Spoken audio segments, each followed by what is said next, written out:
Denver 7's Russell Haythorne, and welcome to Denver Decides. This community partnership is dedicated to accessible and transparent elections. The partnership includes the League of Women Voters of Denver and Inter-Neighborhood Cooperation.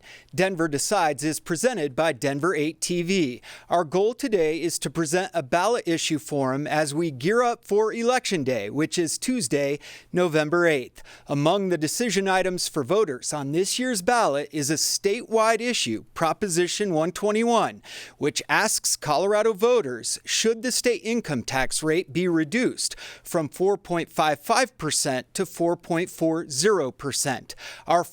Our format for the forum will follow a basic debate outline with opening and closing statements, dialogue between our two speakers, and will include responses to questions submitted by the forum organizers. Let's begin by meeting the participants who will present and discuss the pros and cons of Prop 121. Beginning at my right, Ben Murray, who is the director of the Fiscal Policy Center at the Independence Institute, and Mr. Murray will be speaking in favor of the proposition. Mr. Murray, thank you for being here. And on my left is State Senator Chris Hansen, who represents District 31, that's in the eastern portion and southeastern portion of Denver, including Capitol Hill. Senator Hansen will be speaking against the proposition. Senator, thank you for being here. We welcome you both. We will begin with a 1 minute and 30-second opening statement from both of our speakers. And as you can see, as the speakers can see, there are timers right out in front that will begin counting down as the speakers begin. Mr. Murray, you're up first, speaking in favor of Proposition 121. Thank you for being here. Thank you, Russell, for having me here. And I guess now is where my time starts? Your time starts now, yes. Well, thank you for having me here tonight, and thank you to Denver Decides, Denver 8 TV, and the citizens of Denver who put this together. Thank you, Russell, and thank you, Senator, for being here with me. So I was talking to a good friend of mine recently, and we're both Colorado transplants. I moved here from D.C. with my wife and baby, and my friend, Victor, he's a working class Coloradan, and he's a father, he's an immigrant. And we were talking about how lucky we are to live in this very beautiful state. But, quickly the conversation turned kind of somber when my friend said, with this dismay, really, that he's only about one emergency expense away from having to choose between gas and groceries. Now, he explained that he came here for opportunity, and just a couple years ago, he could live comfortably in this state, supplying the needs for his family, and even having extra money to save for the future. He's not low income, and he earns too much to receive government assistance. But my friend's not alone. A recent congressional study shows that the prices have risen over 15% in Colorado since the start of last year. The typical Colorado family who earned $72,000 at the start of 2021 would need to earn $80,000 today to keep up. Now, let me give you some hope here.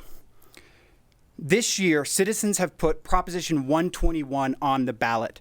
The measure gives Colorado taxpayers the opportunity to vote themselves a small 0.15% income tax rate reduction. It would save Colorado taxpayers money, and the great news, it wouldn't eat into Colorado's budget.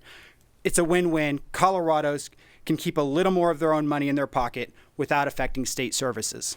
Ben, you'll have more time in just a minute, but first, we get to Senator Chris Hansen's opening statement, and Senator, you have a minute and a half as well. Great. Thank you so much, and it's really a pleasure to be with everyone tonight. It's such an important debate about the future of Colorado, and the stakes are extremely high. And I want to start with a little bit of my surprise that we started with a story about a working class family, or your friend who says he is struggling with inflation, as we all are.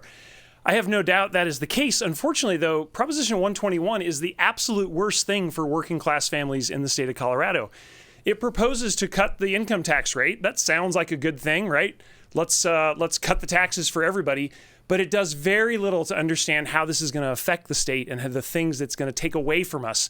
And the working class families in the state, my kids who are in Denver public schools, they are the ones who are going to suffer. They are the ones who are going to have a much bigger reduction in their services, in their benefits, in their ability to survive, and their ability to thrive in the state of Colorado because of Proposition 121. So it really feels like a huge misdirection to me tonight to start by talking about how much this is going to help a working class family. The absolute opposite is true. Millionaires will get tens of thousands of dollars of tax cuts. Super. That's great. They're the ones who put this on the ballot, not the citizens of Colorado. Working class families will suffer because the $50 they get in tax cuts is going to be far outweighed by the thousands of dollars their classrooms that their kids are attending are going to lose. This takes money directly out of education. This takes money directly out of important services in the state. I urge everyone to vote no on 121. Senator, thank you for that. Gentlemen, we're now moving on to our rebuttal section of the debate. And Chris, Senator, you will have 1 minute in which you can offer a rebuttal to Ben's opening statement, which you just did, or you can expand on your opening statement. Yeah, thank you. Let me go into just a little bit more detail. I mean, the working class family, the average income earner in the state of Colorado is going to see somewhere between $50 and $75 of reduction in their income taxes. $50 to $75.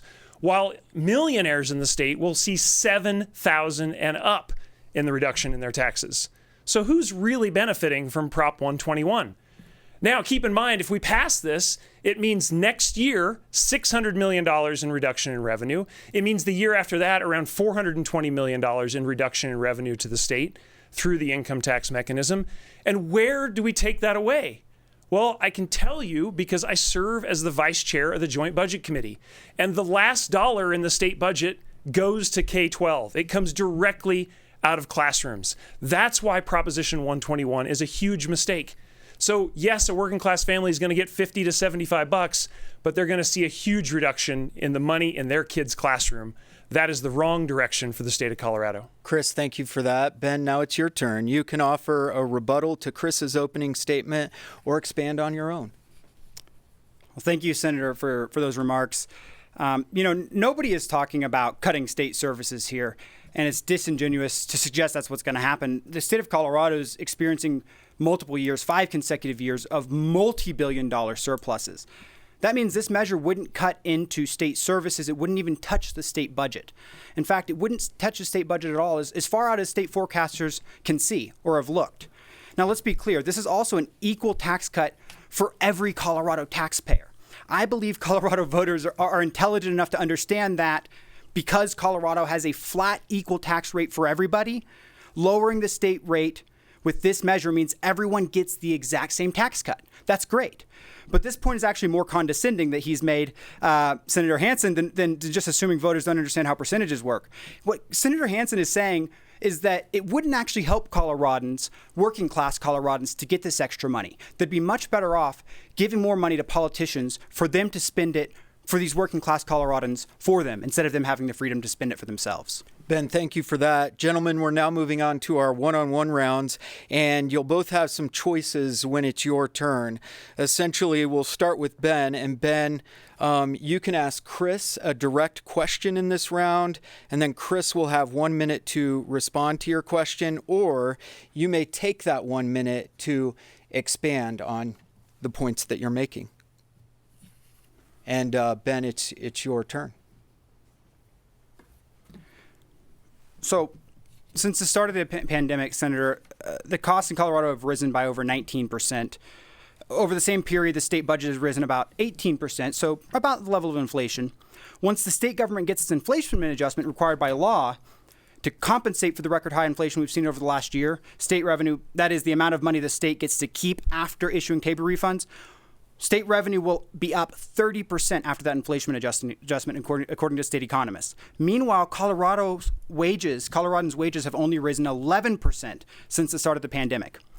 Now, here's my question. Do you think it's fair to impose a small tax cut for everyday Coloradans when the state gets an automatic inflation adjustment and its budget and income are way outpacing those of regular Coloradans? Well, Ben, I'm a little surprised because what you've just revealed is your lack of understanding of how TABOR works. Because yes, there's an inflation adjustment, but it's a 12-month lag factor. So yeah, we're facing inflationary effects across the state, and we're facing them in the state budget. 10% on average in many of the categories. The problem is Tabor is only letting us keep 3% more next year because it's a year behind. That 7% gap is $1.5 billion. And guess what that's going to come out of? It's going to come out of inflation adjustments to salaries for state workers, for teachers, for school districts. That's a huge problem. And that's why this is such an ill-timed tax cut that you're proposing. So inflation adjustments are very important. The problem is Tabor and this type of proposal is only going to make things worse. And I think what's disingenuous is saying that this is going to help working class families. I don't think $50 is going to change the trajectory for that working class family more than the problem they're going to see in their schools when the money comes out of their classrooms. That's a much bigger problem for working families. The millionaires who send their kids to private schools are not going to feel that. Chris, thanks for your response to that. Now it's your turn. You can ask Ben a direct question, and he'll have 1 minute to respond, or you can expand. So, Ben, I really wanted to ask you about the types of service cuts, the type of cuts you think we should make in the budget if 121 passes. In the future, we are very likely not to have Tabor refunds. In fact, OSPB has already forecasted, that's the governor's budget office, has already forecasted that our refunds are going to come down significantly and probably disappear within a couple of years. And then this 121 taking effect will have a very direct impact on the budget. So my question for you is, which services do you think we should cut? What $400 million worth of cuts do you propose? Ben, you have 1 minute. Thank you, Senator, for that question. And I appreciate you giving me the opportunity to point out that this measure, fortunately, won't actually cut the state budget at all. Nobody's talking about cutting state services. It wouldn't be necessary under this measure. What it would do is give Coloradans more control over their own money every time they get a paycheck. Now, you referenced the governor's economists. Your economists at JBC and in the legislature have said that we're going to continue to receive multi-billion-dollar surpluses as far as they can project. That means that when we cut the income tax rate, it won't touch the state budget at all. It will not be necessary to cut any state services. Now, I'll ask you in my follow-up question, perhaps what we could do if sometime in some hypothetical future that is necessary, and I believe I could probably just go on right now and ask that question. Well, Ben, actually the format for this, it's actually Chris's turn to ask another question of you here in round two. So Chris, you can begin in this round with another question of Ben, and he'll have a minute to respond, or you can take a minute to offer a rebuttal to his statement just now. Great. Well, I think I can probably accomplish both of those tasks, because I think you mentioned the legislative forecast. You're absolutely right. For the next 2 years, they forecast surpluses that would have to be returned. That's great. The economy remains strong. I hope it remains strong. I hope we do not slip into recession. But I think this may be the fundamental disagreement, that this idea that it's not going to impact the state budget, because I think it's not hypothetical. 8 out of 10 years since Tabor has been in force, we have not had any refunds. So I guess I really want to understand, if history holds and we have 2 out of 10 years where there are refunds, the other 80% of the time we are going to see an impact on the state budget. What should we cut? Should we go into the senior homestead exemption? Should we reduce K-12? Should we increase tuition at higher education institutions? What do you propose? Because history tells us this is going to have a giant impact on the state budget. Ben, your response. Yeah, thank you for the question, Senator. Number one, you mentioned two years of surpluses out of 10 or something like that. We're experiencing 5 years of consecutive surpluses. In fact, 6 out of the last 7 years, I believe, of projections show surpluses. As far as we know, these surpluses will continue until forecasts change, I suppose. Could hypothetically happen. We're not talking about cutting services. What we are talking about is putting more money in Coloradans' pockets right now. I mean, when you get a paycheck, that money, a little bit more of it, will stay in your pocket for you to have the freedom to spend for your family the way you see fit, rather than sending up to state legislators and to politicians and bureaucrats to spend for you. I think it's somewhat condescending for our legislators to say that you're actually better off if that money trickles down through the hands of bureaucrats and politicians and comes back to you when they choose how to spend it for you. And somehow that's going to make you better off than if you just got to spend more of your money yourself. Ben, thank you for that. And now it is your turn. You can ask the senator another direct question, and he will have 1 minute to respond, or you can take the minute to expand on any of the points you'd like to make this evening. Thank you, Russell. So you've said, I'll continue this line of thinking here. You've said there could be a time in the future when the state isn't getting these multi-billion-dollar surpluses anymore, and that at that time this tax could eat into the state budget. Now, the legislature has the power to put tax increases on the ballot anytime they want to. In fact, voters approved one in 2020. They've approved others in the past. If voters give themselves a tax break this year, and then in future years, the state no longer has these massive surpluses, as you're saying, would you support putting an income tax rate increase on the ballot? And do you trust the democratic process and the people of Colorado to make the right decision at that time, even if that means rejecting the tax increase?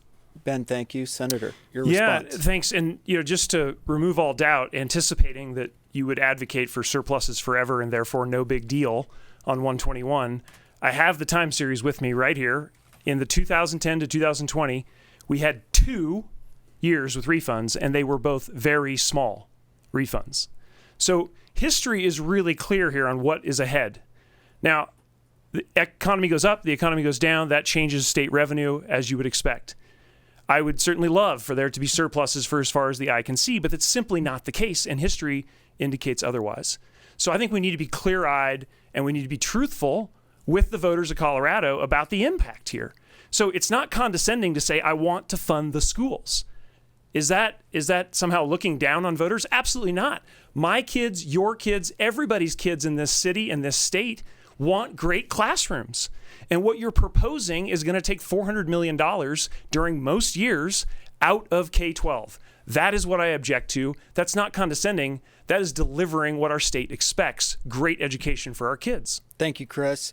Ben, your turn once again. You can either offer a rebuttal to that statement just now, or you can ask Chris another question. Thank you, Russell, and thank you for the response, Chris. I would appreciate a response to the question: would you support a tax increase in the future if this ended up happening, and would you trust the democratic process even if voters rejected that tax increase? To your point about not having revenue surpluses, the reason for that is because the state asked voters back in 2005 with Referendum C, can we keep an extra amount of money so that we can spend more on state services?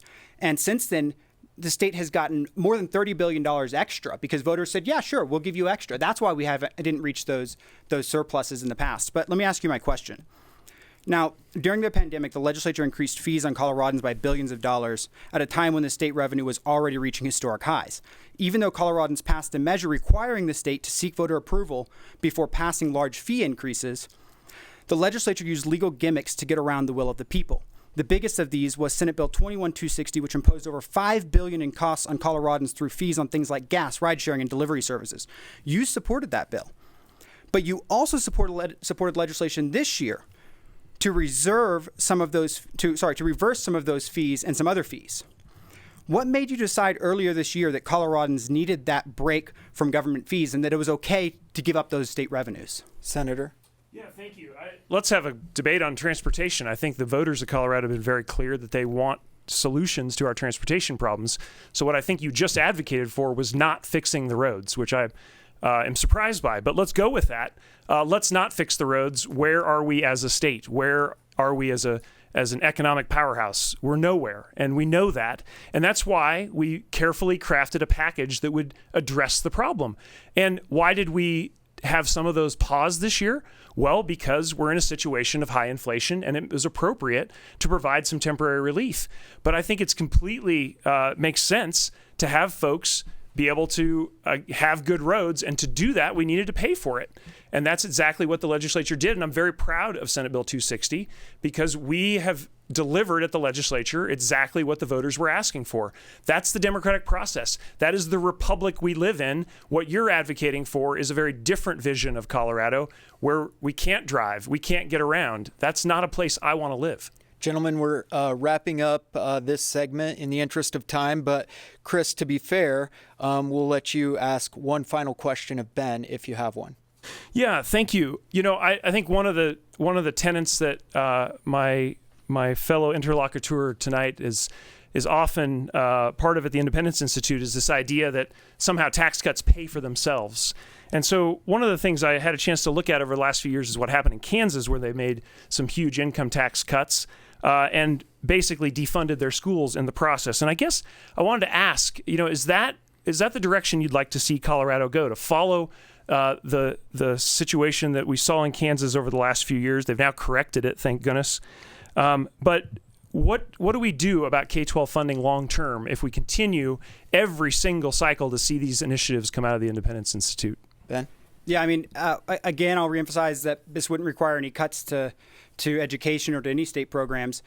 But I want to go back to what you said earlier, that education gets the last dollar. And you pointed out that you know all this because you're vice chair of the JBC and you're also chair of appropriations.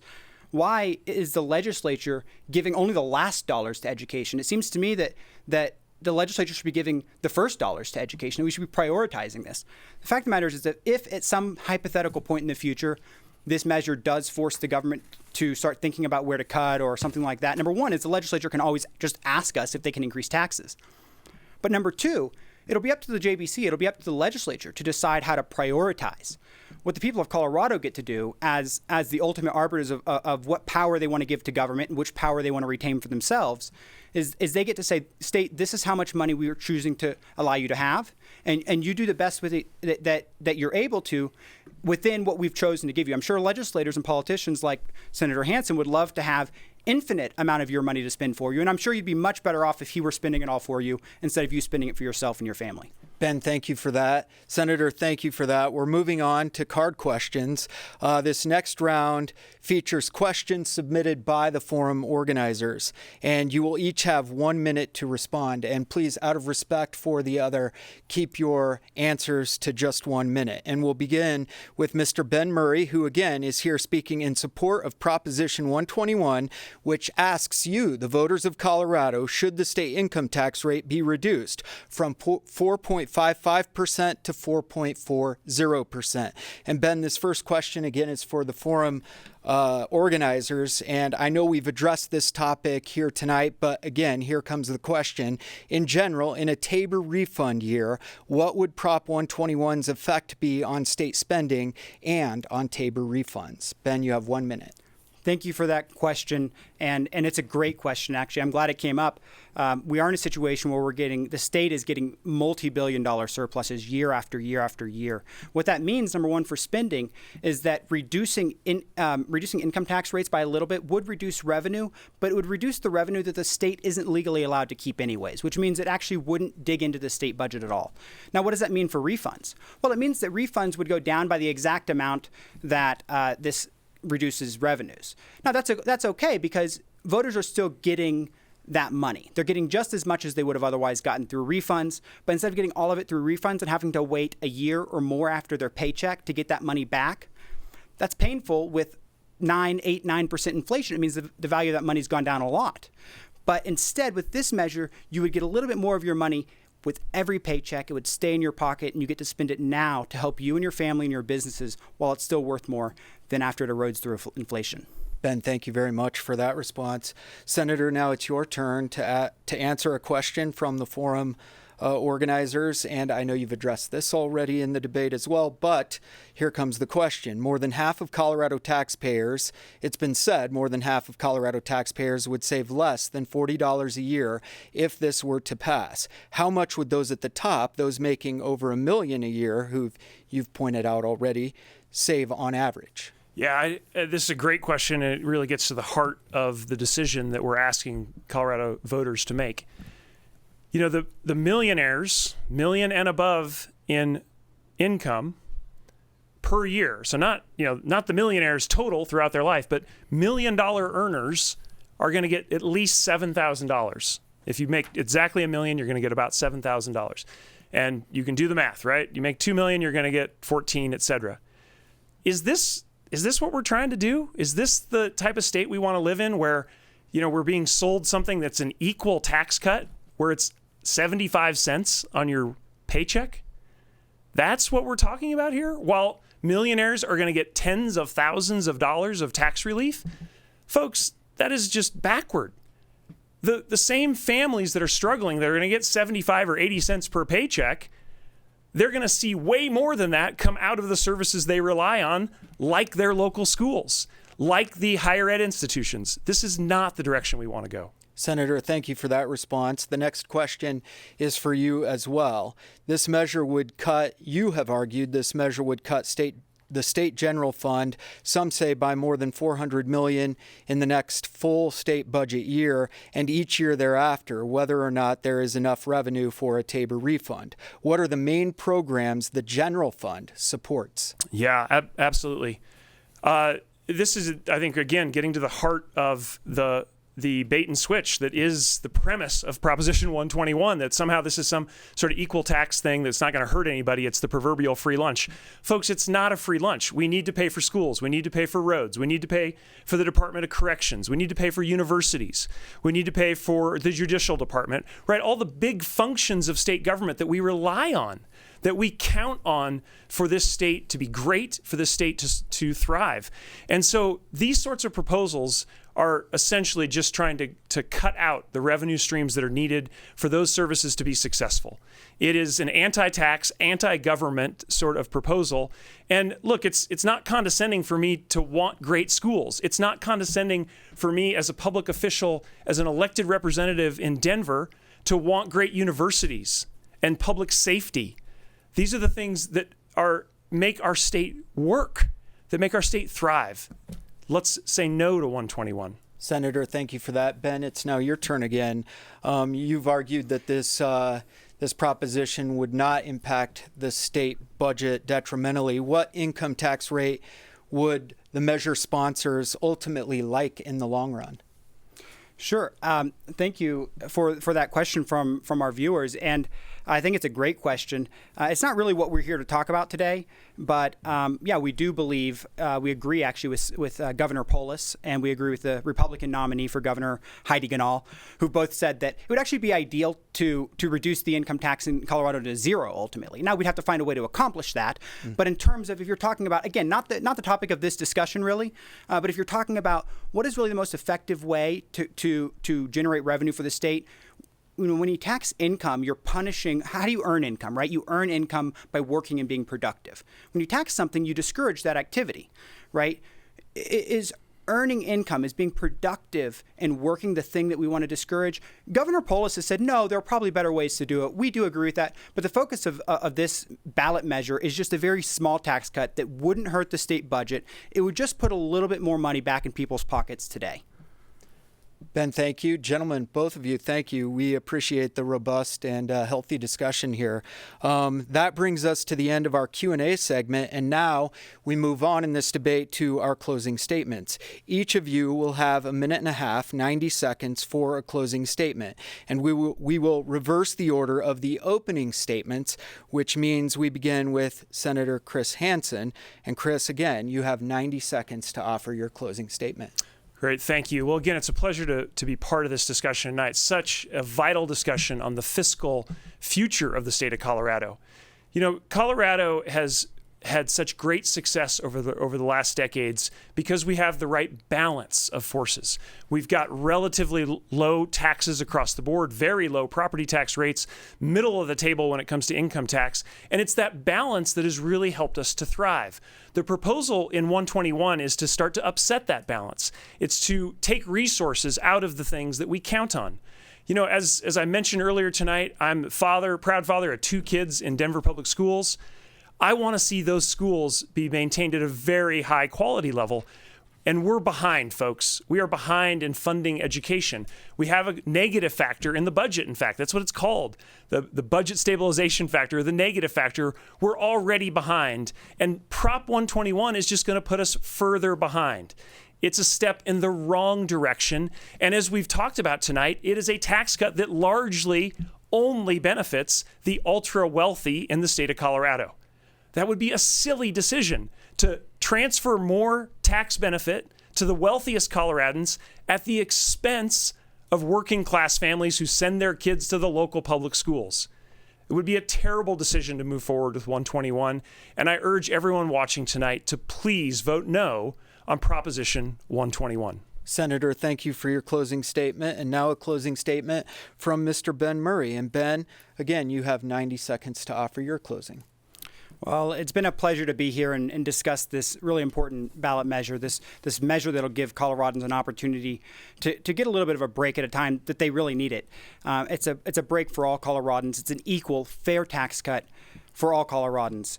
And, my friend Victor, he was living a comfortable life just 2 years ago, even with the pandemic. And now, after record inflation, Colorado's 15.6% inflation since the start of last year, that congressional study showed it's the highest in the entire country.